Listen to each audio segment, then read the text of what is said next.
नाजरीन अस्सलाम वालेकुम रहमतुल्लाहि व बरकातुहू। मैं हूं Syed Abid Aslam, chief editor, leader सियासत, उर्दू न्यूज़ चैनल बेंगलोर। नाजरीन, पुनीत राजकुमार कन्नड़ फिल्मों के सुपरस्टार, नौजवानों की दिलों की धड़कन, जिनकी मौत दिल का दौरा पड़ने से हुई। सारा कर्नाटक अपने चहीते हीरो की मौत से गमज़दा है। आवाम को बड़ा ही गहरा सदमा पहुंचा है। इनके फैन, इनके चाहने वाले, इनके सपोर्टर्स सब गम में डूबे हुए हैं। वो एक अच्छे इंसान थे, एक रहमदिल इंसान भी होने के साथ साथ आवाम दोस्त रहे। इनका जन्मदिन 17 मार्च 1970 पर 5 में हुआ। इनकी मौत 20 पर 9 अक्टूबर 2021 को हुई है। ये सिर्फ 40 पर 6 साल की उम्र। इनकी समाजी खिदमात कुछ इस तरह से भी हैं। इनकी सरपरस्ती में 26 यतीम खाने, 15 मुफ्त गरीब बच्चों के स्कूल्स जो रियासत भर में चल रहे हैं, 16 ओल्ड एज होम, 19 गौशाले और 1800 बच्चों को मुफ्त तालीम का भी इंतज़ाम किया गया है। ये न सिर्फ फिल्मी हीरो थे, अपनी निजी ज़िंदगी में एक तरह के वो बड़े ही रहमदिल और गरीब परवर थे। खिदमत करने का जज्बा इनके अंदर कूट कूट कर भरा हुआ था। आज इनकी मौत से न सिर्फ फिल्म इंडस्ट्री को बल्कि रियासत कर्नाटक के तमाम कन्नडिगास को बहुत ही दुख और रंज पहुंचा है। हम इस मौके पर लीडर सियासत उर्दू न्यूज़ चैनल से इनके इस मौत पर गहरे रंज का, गहरे गम का इजहार करते हुए हम उनके गम में बराबर के शरीक हैं।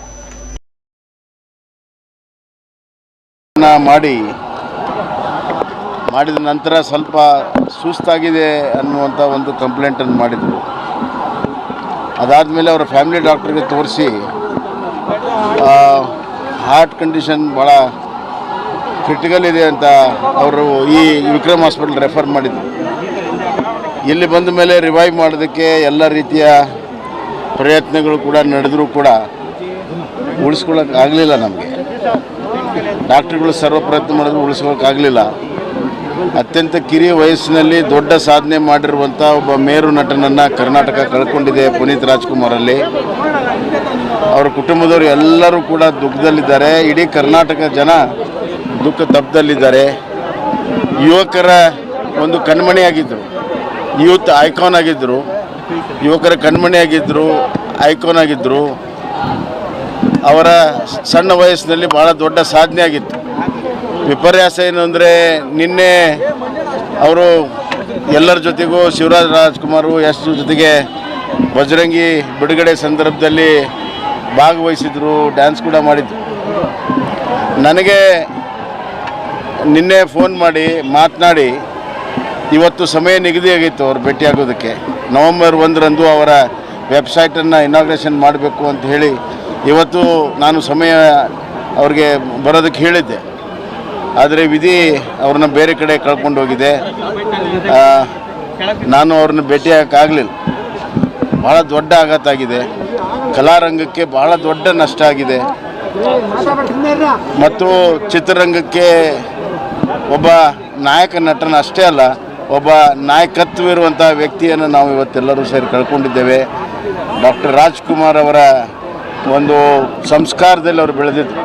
ಅವರ ನಡೆ ನುಡಿ ಭಾಳ ರಾಜ್ಕುಮಾರ್ ಥರನೇ ಅತ್ಯಂತ ವಿನಯಪೂರ್ವಕವಾಗಿರುವಂಥ ಅವ್ರದ್ದು ನಡೆ ನುಡಿ ಇತರರಿಗೆ ಮಾದರಿಯಾಗಿದೆ. ನಾನು 2 ತಿಂಗಳ ಹಿಂದೆ ಅವ್ರು ಕರೆದಿರುವಂಥ ಸಭೆಗೆ ಹೋಗಿ ಆ ಎಜುಕೇಷನ್ ವೆಬ್ಬನ್ನು ನಾನು ಇನಾಗ್ರೇಷನ್ ಮಾಡಿ ಅವ್ರ ಹತ್ರ ಸುಮಾರು 2 ತಾಸು ನಾನು ಕಳೆದಿದ್ದೆ. ಅದಾದಮೇಲೂ ಭೇಟಿಯಾಗಿದ್ದರು. ನನಗೆ ಮತ್ತು ರಾಜ್ಕುಮಾರ್ ಅವರ ಕುಟುಂಬಕ್ಕೆ ಭಾಳ ಹಳೆಯ ಸಂಬಂಧ ಇದೆ. ಪರ್ವತಮ್ಮ ರಾಜ್ಕುಮಾರ್ ಅವರು, ಇವರು ಈ ನಮ್ಮ ಅಪ್ಪನ ಸಣ್ಣ ಮಗುವಾಗಿ ನಾನು ನೋಡಿದ್ದೇನೆ. ಸಣ್ಣ ಮಗುವಾಗಿ ನೋಡಿದವನು ಇಷ್ಟು ಎತ್ತರ ಬೆಳೆದಿದ್ದ, ಇನ್ನೂ ಬಹಳ ಭವ್ಯ ಭವಿಷ್ಯ ಇತ್ತು ಅವನಿಗೆ. ಆದರೆ ವಿಧಿ ತನ್ನ ಆಟವನ್ನು ಆಡಿದೆ. ಭಾಳ ಕ್ರೂರಾಗಿದೆ, ಭಾಳ ದುಃಖ ಆಗಿದೆ, ತುಂಬಲಾರದ ನಷ್ಟ ಆಗಿದೆ. ಅವರ ಕುಟುಂಬ ಭಾಳಷ್ಟು ಜರ್ಜರಿತಾಗಿದೆ. ನನ್ನ ಕಳಕಳಿ ವಿನಂತಿ ಇಷ್ಟೇ, ಕರ್ನಾಟಕದ ಮಹಾಜನತೆಗೆ ಇಂಥ ಮೇರು ನಟ ನಮ್ಮನ್ನು ಬಿಟ್ಟು ಹೋದಾಗ ಸಹಜವಾಗಿ ದುಃಖ ಆಗ್ತದೆ. ದುಃಖದಲ್ಲಿ ನಾವು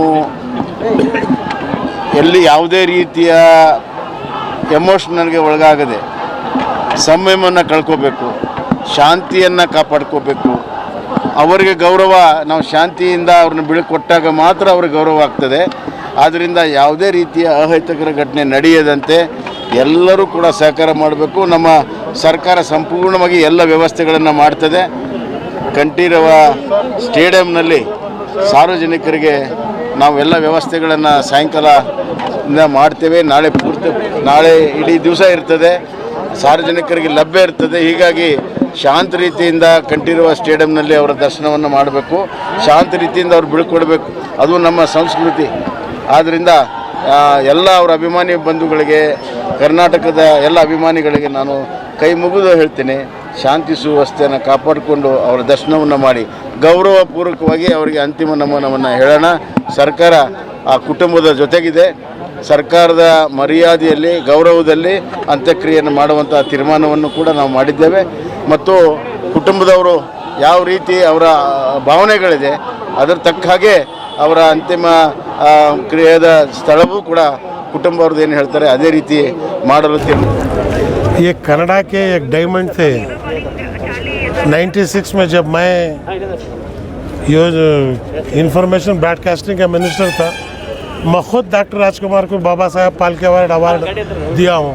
उस वक़्त जो है ये 25 साल 20 साल का बच्चा है, आदत में, बातचीत में इतना नरमपना और एक्टिंग में ये मरने की टाइम नहीं थे. लेकिन नसीब, बस कर्नाटक के लोगों से मेरी यही अपील है कि शांति के साथ उनको अंतिम विदा करें और उनका नाम रोशन करें.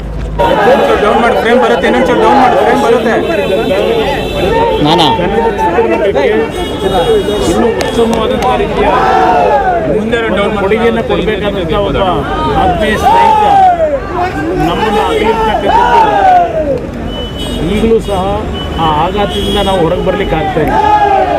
ಬೆಳಗ್ಗೆ ನನಗೆ ಅವರ ಒಂದು ಅನಾರೋಗ್ಯದ ಸುದ್ದಿ ತಿಳಿದಾಗ ಮತ್ತು ನಡೆದಂಥ ಮುಂದಿನ ಘಟನೆಗಳೇನಿದೆ ಲೋಗೋಗಳೇ ಐತಣ,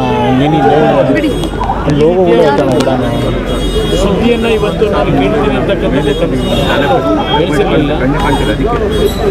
ನಮ್ಮೆಲ್ಲರ ಜೊತೆಯಲ್ಲಿ ಆತ್ಮೀಯವಾಗಿದ್ದಂಥ ಸರಳ ಮತ್ತು ಚಿತ್ರರಂಗದಲ್ಲಿ ಅವರ ತಂದೆ ಏನಿದ್ದರು ಡಾಕ್ಟರ್ ರಾಜ್ಕುಮಾರ್ ಅವರ ಹೆಸರನ್ನು ಉಳಿಸ್ತಕ್ಕಂಥ ನಿಟ್ಟಿನಲ್ಲಿ ಕನ್ನಡ ಚಿತ್ರರಂಗದ ಹಲವಾರು ನಿರ್ಮಾಪಕರಿಗೆ ಒಂದು ಶಕ್ತಿಯನ್ನು ತುಂಬತಕ್ಕಂಥದ್ರಲ್ಲಿ ರಾಜ್ಕುಮಾರ್ ಅವರೇ ಅವರ ಮಟ್ಟಕ್ಕೆ ಈ ಒಂದು ಪುನೀತ್ ಅವರು ಬೆಳೆದಂಥದ್ದೇನಿದೆ. ಅವರು ಬಾಲನಟರಾಗಿ ಚಿತ್ರರಂಗದಲ್ಲಿ ಅವರ ಒಂದು ವೃತ್ತಿಯನ್ನೇ ಪ್ರಾರಂಭ ಮಾಡಿದ್ರು. ಅವರ ತಂದೆಯವರ ಕಾಲದಲ್ಲಿ ಹಲವಾರು ಉತ್ತಮವಾದಂಥ ಚಿತ್ರಗಳನ್ನು ಕೊಟ್ಟಿರ್ತಕ್ಕಂಥದ್ದು ಅಷ್ಟೇ ಅಲ್ಲ, ಒಬ್ಬ ಅತ್ಯಂತ ಮಾನವತೆಯನ್ನು ಹೊಂದಿರ್ತಂಥ ಯಾವುದೇ ರೀತಿಯ ಕಾಂಟ್ರವರ್ಸಿಗಳು ಇಲ್ಲದೆ ಇರತಕ್ಕಂಥ ರೀತಿಯಲ್ಲಿ ಎಲ್ಲರ ಜೊತೆಯಲ್ಲಿ ಸರಳವಾಗಿದ್ದಂಥ ಒಬ್ಬ ಅತ್ಯಂತ ಪ್ರತಿಭಾನ್ವಿತ ನಟ ಇವತ್ತು ನಮ್ಮನ್ನು ಬಿಟ್ಟು ಹೋಗಿರ್ತಕ್ಕಂಥದ್ದು. ಬಹುಶಃ ಇಡೀ ಚಿತ್ರರಂಗ ಇವತ್ತೇನು ಸೊರಗಿದೆ, ಚಿತ್ರರಂಗಕ್ಕೆ ಅತ್ಯಂತ ದೊಡ್ಡ ಮಟ್ಟದ ನಷ್ಟ. ಇವತ್ತು ಭಗವಂತನ ಲೀಲೆ. ಇವತ್ತು ನಾವು ಈ ರೀತಿಯ ಒಂದು ಪುನೀತ್ ಅವರ ಜೀವನದಲ್ಲಿ ಬಿರುಗಾಳಿಯನ್ನು ಎಬ್ಬಿಸಿ ಅವರ ಜೀವಕ್ಕೆ ಇವತ್ತು ಇಂಥ ಒಂದು ಸಾವನ್ನು ಕೊಡ್ತಾನೆ ಅಂತೇಳಿ ನಾವು ಯಾರೂ ಊಹೆ ಮಾಡಲಿಕ್ಕೆ ಸಾಧ್ಯ ಇರಲಿಲ್ಲ. ಅವರ ಆತ್ಮಕ್ಕೆ ಭಗವಂತ ಶಾಂತಿಯನ್ನು ಕೊಡಲಿ. ಅವರ ಕುಟುಂಬದ ಎಲ್ಲ ಸದಸ್ಯರಿಗೆ ಈ ಒಂದು ನಷ್ಟವನ್ನು, ಇಂಥ ದುಃಖವನ್ನು ಇವತ್ತು ಇದರಿಂದ ಹೊರಗೆ ಬರ್ತಕ್ಕಂಥ ಎಲ್ಲ ರೀತಿಯ ಒಂದು ಮಾನಸಿಕವಾಗಿ ಅವರಿಗೆ ಭಗವಂತನ ಒಂದು ಧೈರ್ಯವನ್ನು ಕೊಡ್ತಕ್ಕಂಥದ್ದಕ್ಕೆ ಪ್ರಾರ್ಥನೆ ಮಾಡ್ತೀನಿ. ಎಲ್ಲ ರೀತಿಯಲ್ಲಿ ಆರೋಗ್ಯವಾಗಿದ್ದಂಥದ್ದವರು ಅವರ ಒಂದು ಕಲಾವಿದರಾಗಿ ಯಾವುದೇ ಚಿತ್ರದಲ್ಲಿ ನಟನೆಯನ್ನು ಮಾಡಬೇಕಾದರೆ ಸಂಪೂರ್ಣವಾಗಿ ಅವರ ತಂದೆಯಷ್ಟೇ ನಿರ್ಮಾಪಕರಿಗೆ ಜೊತೆಯಾಗಿ ನಿಂತು ಎಲ್ಲರ ಜೊತೆಯಲ್ಲಿ ಒಂದು ಉತ್ತಮವಾದ ಬಾಂಧವ್ಯವನ್ನು ಹೊಂದಿದ್ದರು. ಈ ರೀತಿಯ ಒಂದು ಸಾವು ಎಲ್ಲರಿಗೂ ಇವತ್ತು ಆಘಾತ ತಂದಿರ್ತಕ್ಕಂಥ ಇವತ್ತು ಒಟ್ಟಾರೆ ಅವರ ಆತ್ಮಕ್ಕೆ ಭಗವಂತ ಶಾಂತಿ ನೀಡಲಿ ಅಂತಕ್ಕಂಥ ಪ್ರಾರ್ಥನೆ ಮಾಡ್ತೀನಿ. इस वीडियो को लाइक करें, हमारे चैनल को सब्सक्राइब कर बेल आइकन जरूर प्रेस करें हमारी न्यू वीडियोस